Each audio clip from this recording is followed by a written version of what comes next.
You will now hear comments from the press. The Pioneer, in its editorial titled Haze Threatens Delhi, says the time for debates is over. There is no option but to get into the action mode if we do not want a toxic winter ahead. Citizens woke up to a dull Monday morning with the air quality index AQI breaching the 200 mark, danger of very poor environs across Delhi and NCR. It looks like we may have to jump from mission mode to action mode swiftly as data analytics are simply not making sense. Around 350 stubble burning incidents have been reported through satellite mapping in the last 15 days itself, according to Haryana State Pollution Control Board.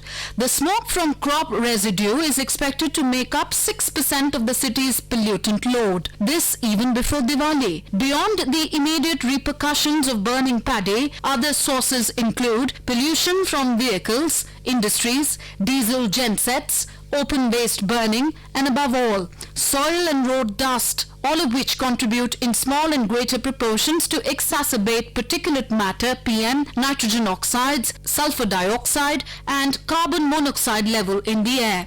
It's not that solutions have not been offered by successive governments, both at the centre and the state. The late 1990s saw the release of a white paper which called for a multi-sectoral action plan for 5 years. But apart from the vehicular shift to using compressed natural gas CNG for fuel and the relocation of brick kilns to the outskirts of the city, nothing else was followed up on. Next came the National Green Tribunal NGT's order on banning crop waste burning. Finally, the Central Pollution Control Board CPCB released a graded action plan with an incremental response depending upon the air quality. However, with this necessitating a multi-pronged approach to tackle pollution, controlling agencies remain pitted against one another, unable to divide responsibilities among themselves. The government has been doing its bit with the odd-even scheme. Similar odd-even plans in other cities were complemented by making public transport system free for all during the operable time period, which led to its resounding success. It's another matter that Delhi lacks the advantage of a robust transport system.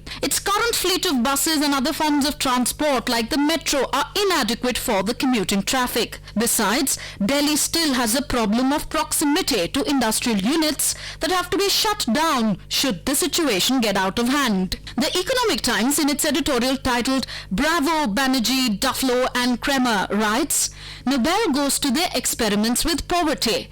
The award recognizes that fast growth alone will not end poverty in general or its specific manifestations. Within poor countries themselves, things vary across regions and groups more acutely than they vary between rich countries and poor ones. The awardees deploy advances in macroeconomic theory to examine the phenomena. The Hindustan Times, in its editorial titled A Nobel Prize That Gives Us Hope, writes, whether economics is a science or not is a long-standing debate. Developing sophisticated models and powerful theories have captured the imagination of thousands of young economics students. There is an equal number of practitioners that believe such abstract modeling is very distant from the real world. Even though the global economy has grown faster than ever under capitalism, millions have failed to reap its benefits. Capitalism's defense, especially in a democracy, is that it is possible to help the have-nots by making policies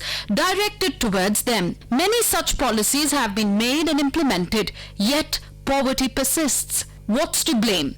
The Nobel Committee's decision to award this year's prize to Abhijit Banerjee, Esther Duflo and Michael Kremer is an endorsement of the fact that those seeking to reduce poverty would do better to know how the poor behave. It might not be enough to announce a free vaccination program to reduce child mortality. Giving a couple of kilograms of pulses or a steel bowl might be the critical factor in determining whether mothers walk the extra mile to bring their children to the vaccination center. Banerjee and Duflo have set up what they call a Poverty Action Lab to develop these insights. They and their comrades devote a lot of time conducting randomized controlled field trials, RCTs, particularly in India, to find out what works and what doesn't to fight poverty. Those were the comments from the press presented to you by